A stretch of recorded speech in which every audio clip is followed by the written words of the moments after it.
Menteri Pemuda dan Olahraga Republik Indonesia Zainuddin Amali secara resmi melaunching logo, maskot, dan sistem IT di Pekan Olahraga Mahasiswa Nasional atau POMNAS 17 di Auditorium Universitas Negeri Padang, Sumatera Barat.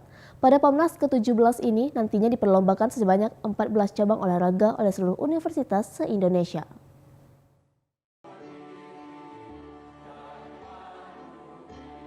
Launching logo, maskot, dan sistem IT ini ditandai dengan penekanan tombol launching bersama dengan parade logo dan maskot yang diberi nama Binuang. Penekanan tombol ini dilakukan secara bersama-sama antara Menpora Amali, Wakil Gubernur Sumatera Barat, Rektor Universitas Negeri Padang, anggota DPR RI Dapil Sumbar, dan Ketua Bapomi. Dalam sambutannya, Menpora Amali mengatakan bahwa Pekan Olahraga Mahasiswa Nasional statusnya sama dengan Pekan Olahraga Nasional ataupun Pekan Olahraga Pelajar Nasional, hanya saja POMNAS dan POPNAS pesertanya dari mahasiswa dan pelajar, sementara PON diikuti oleh atlet secara umum. Terpilihnya Sumatera Barat sebagai tuan rumah POMNAS 17 berdasarkan dari hasil penilaian dan pemenuhan persyaratan dari pengajuan yang diberikan oleh UNP, yang salah satunya mendapat persetujuan dari pemerintah daerah dan stakeholder lainnya di Sumbar, serta kelayakan fasilitas dan sarana olahraga di universitas tersebut.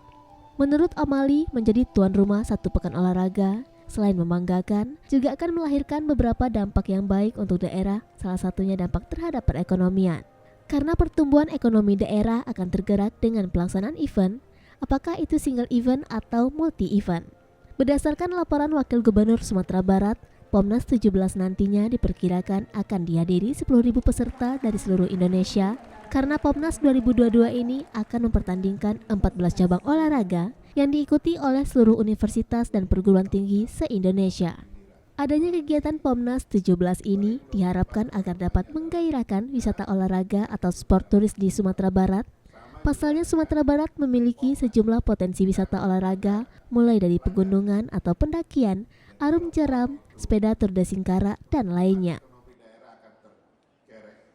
Ini di luar bayangan saya, UNP ini di luar bayangan saya. Saya tidak pernah membayangkan bahwa kelengkapan fasilitas olahraga di UNP itu begitu luar biasa. Nah, ini sebentar lagi kita akan lihat dan ini menjadi penunjang untuk suksesnya desain besar olahraga nasional. Apalagi terintegrasi dengan sekolah, karena yang kita akan pabrik ya, bahasa sederhananya adalah prestasi. Nah, prestasi itu pasti tidak mungkin seperti yang dulu-dulu lagi. Dari Padang, Sumatera Barat, Budi Sunandar, iNews melaporkan.